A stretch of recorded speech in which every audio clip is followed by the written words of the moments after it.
Opposition leader Allen Chastanet thinks that each person being relocated from Bananes Bay should receive a house, land, and over $1 million, just like Marjorie Lambert of Casaba.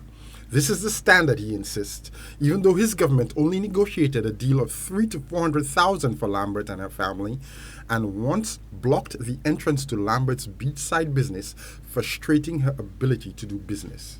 So Marjorie, who was on Queen's Chain land and leasing the land, got a deal where Cabot agreed, buy her a piece of land, 20,000 square feet, build a building for her, and we had negotiated for $300,000 or $400,000. The government now in office lobbied to get her $1 million. So that's now the standard.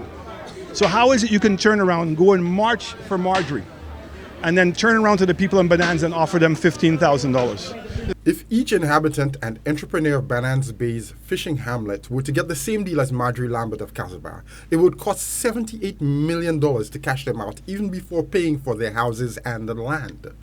Would a Chastanet government have shelled out that much money for the people of Bananes Bay? More pointedly, is it fair to compare Lambert's situation to that of Bananes Bay people? Lambert was the first business person to recognize the multi-million-dollar potential of Casaba. She was not a squatter. She had a legal right to build and do business on the Queen's Chain, as the Chastanet government found out when they tried to push her off the beach. Chastanet is adamant, however, that the two situations are parallel and should be treated as such. They deserve land, they deserve money, and they deserve a new building. And that was established already. And it's the same thing with Marie.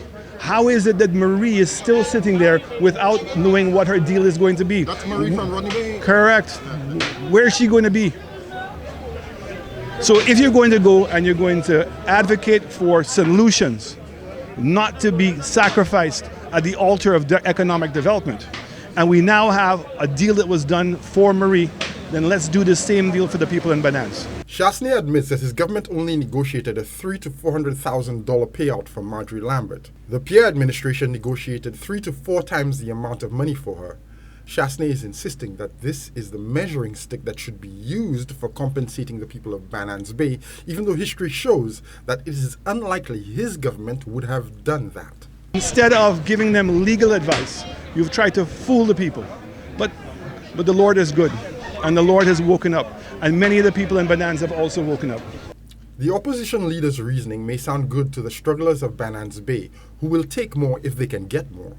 But would Bananes Bay people have gotten a better deal from a Chastanet government? The story of Marjorie Lambert suggests that they would get as little as a quarter of what they are being offered now, if anything at all, before being given the boot. For Choice News Now, I'm Jason Seaflay.